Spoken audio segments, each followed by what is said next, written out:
In the past, as we've gone to professional development, it's kind of been dreaded. We go to professional development, they tell us how to do it, but they never tell us why we're doing it, and they never show us how to do it. Well, oftentimes, I think we go to professional development sessions and we sit in the traditional, hear a lecture or do something, take a few notes, we go home. We have great intentions, we get great information. We put those notes somewhere in a file with intention of, I'm going to pull this out someday, implement some things in my classroom, but what really happens is it stays in the file, and maybe 1-2 things get actually to the classroom. Usually with professional development, it occurs kind of in a microcosm. You get it once and it goes away. And if you retain a few things from that professional development, good for you. If you're able to put some of that into practice, good for you. This is different in the fact that the teachers continue to be involved in this on a daily basis, on a weekly basis. And we're continuously looking at data, continuously focusing on the goals that we need to be focusing on. I feel like in this process, we come to these trainings and the agenda is set, the norms are set, we have a very focused goal. We feel like there's support there. We feel like we're doing it for a purpose and not just another one of those meetings. What we saw with this is your program really wasn't motivating. It was just like, hey, this is how we do business. It's going to be a lot of work, but we're going to give you some theory. We're going to tell you why it's important.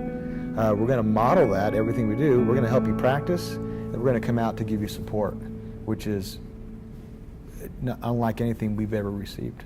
The difference with Assessment to Achievement is the fact that not only are you attending, but you're attending with a good mix of different types of faculty members and administration.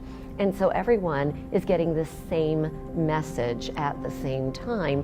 It's interesting. As a teacher, back a couple years ago, my opinion of the district was they're just mandators and they don't give a crap about what I'm doing in the classroom anyway. But as we've gone through the training and they've actually sat at our table, I feel like they're starting to understand our needs a little bit more.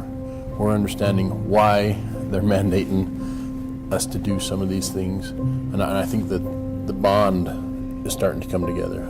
It's not a district mandate anymore. We're providing you the tools to help you become a successful school. What we see is administrators from the district office are coming to our PLCs. They're sitting in on our school transformation team meetings. They're supporting us in every way they can. They're helping us gather data. So it's a real two-way communication, and it's been amazing. Our district has been incredibly supportive, and it's showing. But it's helped us to be better listeners, to be part of a solution, to be part of a team, and not come in with an agenda. And it's really helped us to see the importance of working really collaboratively, what it really means. Not collaboration isn't a top-down approach. I think that as we come together and collaborate and we use a common vocabulary, we use a common focus, when we are doing those types of things, I think that really what it does is it helps everyone to see everyone else's picture until we are creating the same picture. The meeting that we had just last week was the first meeting that I can recall where we had something in common to discuss. And something in common was, what's our learner center problem or our evidence-based instructional strategy? All the principals were on the same playing field. That was powerful. So when we do meet once a month with principals, we have some common theme to have a discussion because the language is the same. But as we begin to understand through the Assessment to Achievement why there is help out there and that there is somebody that cares on a higher level, I think that's huge. And I think we'll get the teachers coming back into the profession. And as we help them with the data analysis and collecting it, I feel like it's really clicking for them, and as they are able to compare their data with other teachers, they're getting a lot more information than how things used to be done with, you're just looking at your own scores or your own kids, but coming together as a team and being able to make that comparison, I can see it in the teachers that they are, they're slowly kind of buying into this new culture that we're trying to build. Well, there's that saying that culture will eat structure for lunch. And part of it, you just can't come with a new plan and say, this is how we do business. It's got to be slow. Part of the thing with PLC is we're ingrained, it's all about student learning. It's about student learning. That's the data you bring is student learning, Excel spreadsheets, you name it. But really there's more than just the student learning, because anytime you bring information, you're bringing some type of data, whether it's teacher observations, artifacts. That's helping the teams to realize that it isn't just about hard numbers. Let's have a conversation, and it's helped us to realize there's more ways to work as a collaborative team than the one way. But everyone gets to bring their particular lens to that message. And so as a teacher, I get to approach what I'm learning from the teacher standpoint. Our specialists approach it from their standpoint. Administration approaches it from their standpoint. And then we get to take it back and collaboratively work as site teams. And then as we work as site teams, we personalize the message for our particular school. In the past, we've had a hard time working together. We didn't know how to use the data to help each other.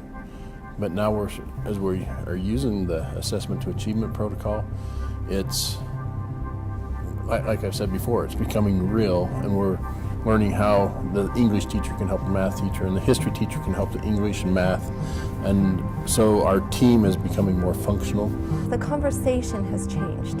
Instead of it just being, I feel like the kids are doing fairly well, or I think things are going pretty well. Now the conversation is, what percentage of students did we have proficient on benchmark 1? Now what are we going to do about that? What are we going to do with our instruction? How are we going to change that? So that's the focus we're seeing that's different. Like many other schools, we were really good at collecting data, but we weren't good at analyzing data and making instructional decisions based on that particular data. Well, the big thing is we're learning how to use our data. As a previous teacher, I got the SAGE data, and I was like, so what does this mean? What does any of this mean? But as we've gone through this, and we have dug into the data deeper, and we've been taught how to use the data efficiently, it's really made it beneficial, really helpful, so that our staff can use the data. That they're now targeting in on the individual students. They're targeting in on the individual standards and objectives. Where our students are achieving and not achieving, and what can we do to help them in those specific standards, and not just, oh, you got to get your test scores up. Now we have more of a culture of, once we collect the data, we don't just look at it and say, oh, well, the students did well there, or oh, the students did not do well there. We take the data and we take it apart, and we look at it and say, okay, at what point did it break down? At what point did this skill break down? And where do we need to go back to repair that particular problem? And I think that in that regard, data is absolutely invaluable. It's no longer a feeling, it's what evidence do we have to show that students are getting it? What evidence do we have to show students are not getting what we want them to? And now what do we do about it? Because anecdotal doesn't help a student. Anecdotal does not help a student. You can say all day long that the child knows something, but unless you can demonstrate that the child knows something, it doesn't help them at all, especially when it comes to college entrance and their futures in the professional world. You can say that you're doing it, but until you can demonstrate that it's actually happening, it doesn't benefit the child. The first year we gave the SAGE, the principal came to me, he says, I want you to just look at some of the practice questions and get your class ready for the SAGE. And so I went home that night and I looked at the SAGE test and I was like, this sucks. Our students can't do it. It's too hard. And my attitude was just totally rotten. And it reflected on my students. I passed that reflection on to my students. But last year, as I actually got to see the test in action, my whole attitude changed about the test, and my students excelled. I had one class that was 68% proficient in Earth systems, which is unheard of.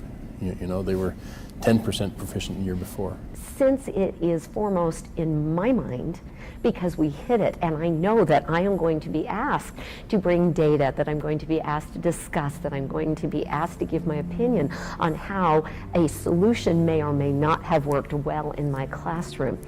I think that because it is at the forefront of my mind, when I'm teaching a concept in the classroom, I think that when I see a disconnect, I am more apt to stop and to go back and to readdress the problem, to try to hit it in a different way. It's forcing me to differentiate more frequently than I may have otherwise. I'm in favor of the test. I wanted to give the interim test twice this year, just so I could monitor where my students were at.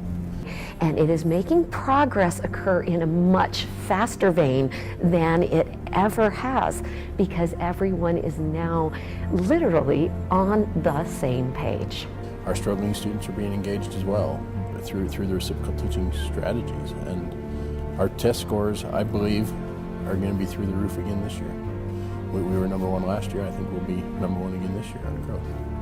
And I think that this particular program that's offered by the state has the ability to affect change more effectively than anything that the state has ever offered in the past. It's a state effort. It's not even just a district, it's a state effort. And that the state's willing to put forth the funding to make this a successful program. That's, I mean, they're selling our test scores. They could put that money anywhere, but instead they're putting it towards helping teachers become better teachers. And that's important to me.